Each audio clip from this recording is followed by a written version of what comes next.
Hello and welcome दोस्तों, आप सभी का स्वागत है मेरे YouTube channel the Hindi horror stories YouTube channel में। अगर आपको भी पसंद है जिन, जिन्नात, चुड़ैल, आदि मानव, भेड़िया मानव कहानियाँ, तो आप मेरे चैनल को सब्सक्राइब कर सकते हो ताकि मेरे आने वाले सबसे पहले वीडियो आप तक पहुंच सके।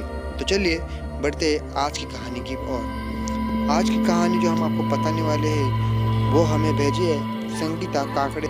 तो चलिए बढ़ते हैं संगीता जी की कहानी की ओर। और आपको तो पता ही है दोस्तों, अगर चैनल को सब्सक्राइब कर ही लिया है तो वीडियो को एक बार लाइक भी कर दो ताकि अब भी हमारे पार्टिसिपेट बन जाओ और आप भी मौका पा सकते हो 300 के फॉलोअर्स इंस्टाग्राम पर पाने का, जो कि अगले मंथ में होने वाला है। तो चलिए बढ़ते हैं कहानी की ओर। मैं आगे बताने वाली कहानी पूरी संगीता जी के पॉइंट ऑफ व्यू से बताऊंगा, जिन्होंने मुझे इंस्टाग्राम पर ये कहानी भेजी हुई है। तो चलिए बढ़ते आगे। हाय, मेरा नाम संगीता है। मैं आपको जो कहानी बताने वाली हूँ वो 100% सही है और मैंने इसमें जो भी एक वर्ड बताया है वो हर एक वर्ड भी सच है। तो मेरी बात कुछ 2010 की है, जब मैं कॉलेज ऑफ फर्ग्यूसन में पढ़ती थी। मुझे ये तो बात पता थी कि भूत चुड़ैल वगैरह कुछ होता नहीं।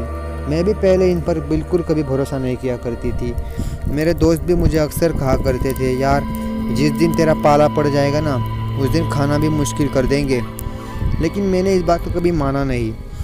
ऐसे ही आगे बढ़ते बढ़ते मेरे कॉलेज में मेरा एडमिशन हो गया। एडमिशन तो हो गया बट रहने के लिए कोई जगह ही नहीं थी। तो मैंने वही के पास के एक हॉस्टल में जगह ले ली, जहाँ पर उस हॉस्टल में भी पूरी तरीके से मुझे बस एक ही कमरा मिला था।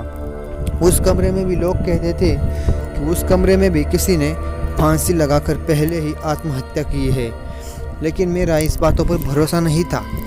एक दिन मैं ऐसी लेटी लेटी रात के 11 बजे तक पढ़ने के बाद मुझे कुछ महसूस हुआ कि कोई अदृश्य शक्ति मुझे वहाँ पर महसूस हुई। तो मैंने सोचा यार क्या हो सकता है, लेकिन नहीं, मैंने अपने दिमाग को ठीक किया, अपना चेहरा ठंडे पानी से धोकर आई और सोचा नहीं यार ऐसा तो कुछ नहीं हो सकता, क्योंकि ये सब पर मेरा कभी भरोसा ही नहीं था। आपको मेरी कहानी और मेरी टॉकिंग कुछ ज़रा गलत लग रही होगी क्योंकि मैं मराठी में टाइप कर रही हूँ, इसलिए सॉरी सर, आपको सुनाने में थोड़ी तकलीफ़ हो रही है, जस्ट इट्स ओके। बट मैं वहाँ पर जब गई तो मुझे कुछ महसूस नहीं हुआ। बाद में दूसरे दिन वही फिर से थोड़ा सा महसूस हुआ। 12 बज चुके थे, तभी लाइट चली गई मेरे कमरे की और मैं सोने चली गई। रात के 1 या 1:30 बजे लाइट वापस आ गई थी और मेरा बल्ब चालू ही था, लेकिन मुझे महसूस हुआ कि मेरे छाती पर यानी कि मेरे सीने पर कुछ तो बैठा हुआ है और मैं सांस तक नहीं ले पा रही थी।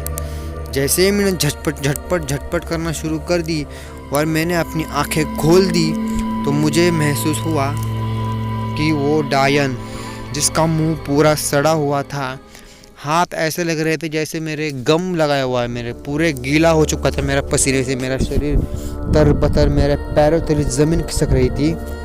मैंने उस डायन की तरफ देखते ही मेरा पूरा मूड ख़राब हो गया और मेरी बड़ी चीख निकल गई।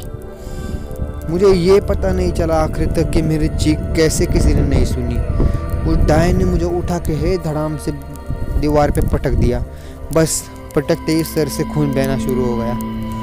मैंने उस दिन दरवाजे की तरफ भागने की कोशिश की, लेकिन कैसे क्या पता मैं दरवाजे तक पहुंच भी नहीं पाई। मुझे बस यही लगा आज तो मौत पक्की हो गई।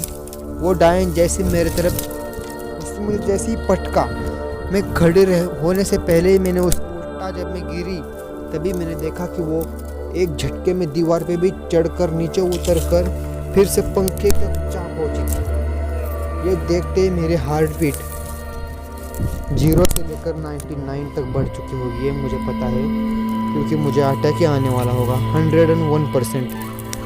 तभी मैंने उसे और देखने की मेरी इच्छा ही नहीं थी। मैंने आंखें बंद कर ली और चीखें मारना शुरू कर दिया, बस और कुछ नहीं। मुझे ऐसा लगा कि वो मेरे हाथ भी खींच रही थी, वो मुझे अपनी तरफ देखने के लिए मुझे उकसा रही थी।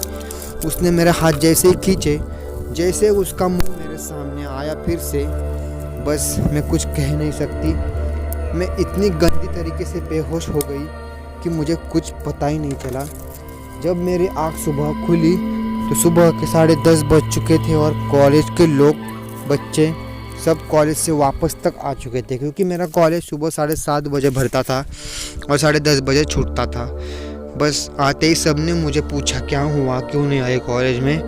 तो मैंने सबको ये बात बता दी और मुझे एक बात ऐसी पता चली जो बताने के लिए तो मैं नहीं बताना चाहती, बट बता देती हूँ कि मुझे तो कुछ नहीं हुआ, बट मेरे बगल वाले कमरे में जो लड़की थी वो फांसी लगाकर मर चुकी थी।